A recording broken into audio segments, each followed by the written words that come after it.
The world is shrinking. There's a deep and relatively unexplored world beyond what the human eye can see.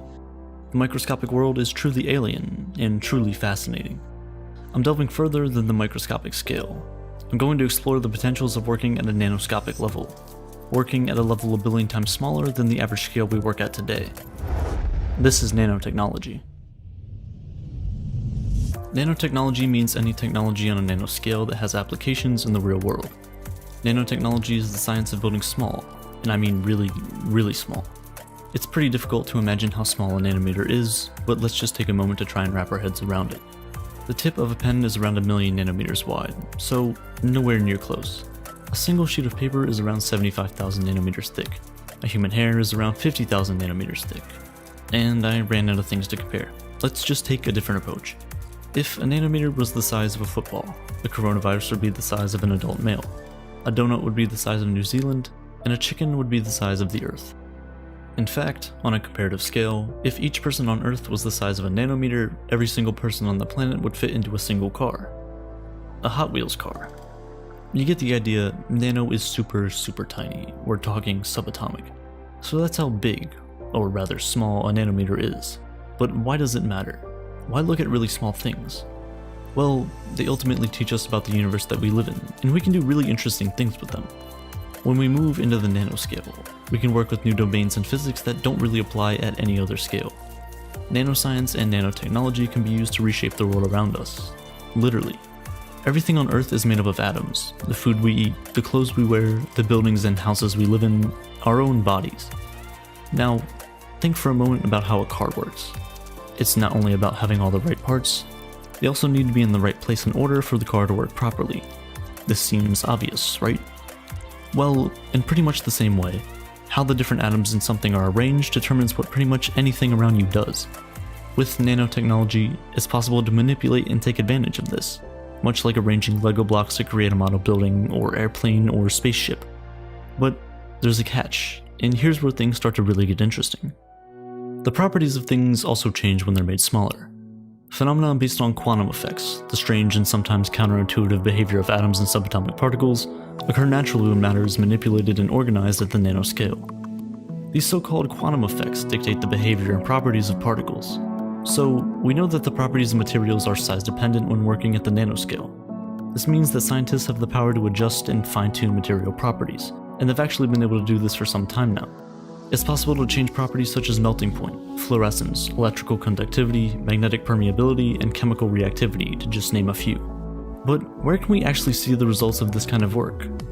Well, everywhere. There are numerous commercial products already on the market that you and I use daily that wouldn't exist in the same way without having been manipulated and modified using nanotechnology. Some examples include clear nanoscale films on glasses and other surfaces to make them water-resistant, scratch-resistant, or anti-reflective. Cars, trucks, airplanes, boats, and spacecraft can be made out of increasingly lightweight materials. We're shrinking the size of computer chips, in turn helping to enlarge memory capacity. We're making our smartphones even smarter, with features like nano-generators to charge our phones while we walk. We're enabling the delivery and release of drugs to an exact location within the body with precise timing, making treatments more effective than ever before. There's quite the list, and that's only a few of the potential applications. Let's delve into a few of these in more detail. Nanotechnology has been pivotal in advancing computing and electronics, leading to faster, smaller, smarter, and more portable systems and products. It is now considered completely normal for a computer to be carried with one hand, while just 40 years ago, a computer, infinitely slower, was the size of a room. This has been made possible through the miniaturization of the world of microprocessors. For example, transistors, the switches that enable all modern computing, have reduced drastically in the briefest amount of time, from roughly 250 nanometers in size in the year 2000 to just a single nanometer in 2016. This revolution in transistor size may soon enable the memory for an entire computer to be stored on a single tiny chip. Increasingly faster systems have also been made possible using nanoscale magnetic tunnel junctions that can quickly and effectively save data during a system shutdown. It's expected that using magnetic RAM, or random access memory, with these nanoscale junctions, computers will soon be able to boot almost instantly.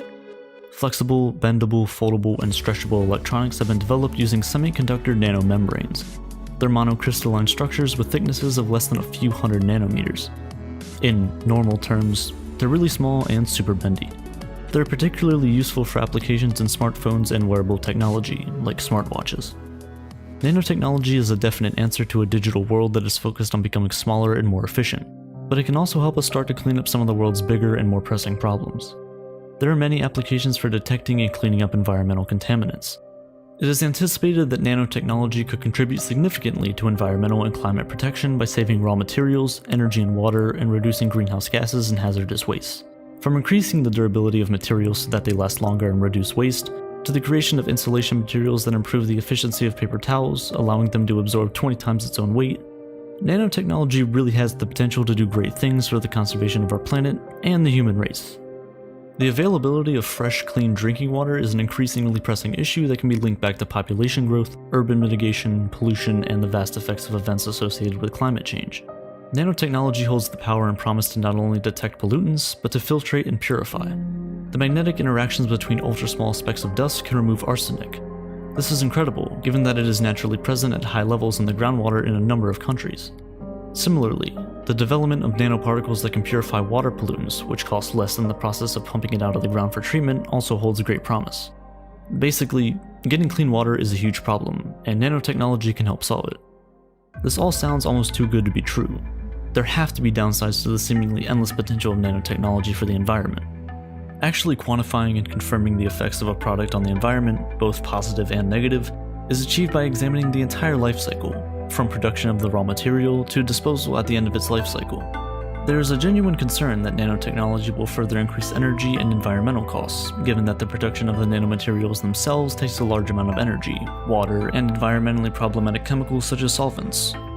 In order to produce things that will help the environment, we have to use things that will harm the environment.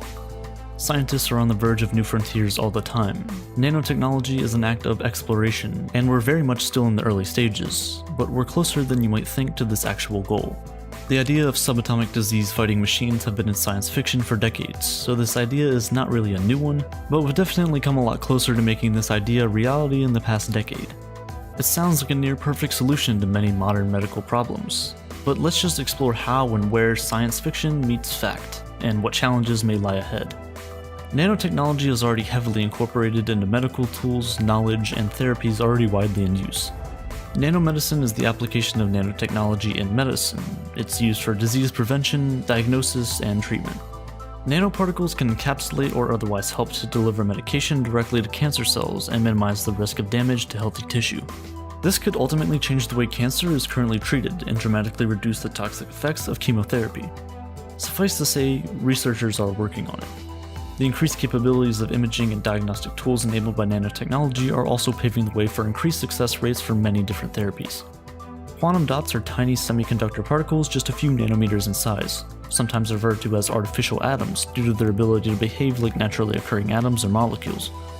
Because of those quantum phenomena I mentioned earlier, quantum dots have optical and electric properties that differ from larger particles. As a result, they have many applications and are widely used in various sectors. However, creating quantum dots is an extremely expensive process which generates a huge amount of waste, and we find ourselves revisiting those environmental concerns. Amazingly though, scientists have recently developed a low-cost method to make these quantum dots using some chemicals and green leaf extracts, tea leaves. The procedure is economical and the byproducts are non-toxic. The results are genuinely amazing with heaps of potential. The research proves that the quantum dots created with tea leaves can penetrate the skin and reduce the growth of cancer cells by about 80%.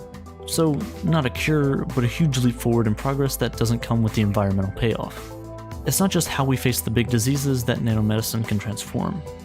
Researchers are now exploring ways to grow complex tissues with the goal of one day growing human organs for transplant. Nanotechnology can also improve the way vaccines are delivered and how successful they are, including vaccine delivery without the use of needles. Still a work in progress, though an amazing feat once achieved. But the emerging era in nanomedicine really is the era of the nanobot. Nanorobots are building tiny packages that can complete tasks in an automated way. They hold the ability to sense, respond, detect friend or foe within the body, and deliver payloads and cargo, all at the nanoscale. Why do we need them? Well, conventional water-soluble drugs are far from perfect and present difficulties in treatment. However, diagnostic nanomachines allow doctors to monitor the internal chemistry of the body's organs, providing direct access to diseased areas. Nanobots can also be equipped with wireless transmitters, so that doctors can change the treatment method to respond specifically to the state of the medical condition. They also hold the potential to completely replace pacemakers by treating the heart's cell directly. Research regarding nanobots in medicine offers several opportunities, such as artificial antibodies, artificial white and red blood cells, and antiviral nanobots. They are super durable and could theoretically operate for years without any damage.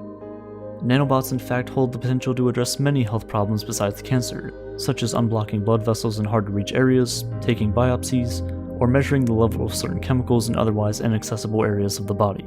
So we are much, much closer than you might have thought, and the field of medical nanorobotics holds considerable promise for advancing medical progress. But the phrase, "so close yet so far," comes to mind, because there are many challenges and roadblocks to face before surgical nanobots will reach clinical trials. A few months ago, I made a video on Neuralink, and they're facing the same exact issues we mentioned here.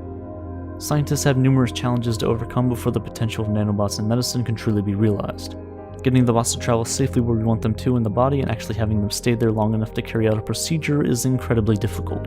Scientists also have yet to work out how to keep the nanobots from being destroyed and expelled from the body like any other toxic or foreign bodies.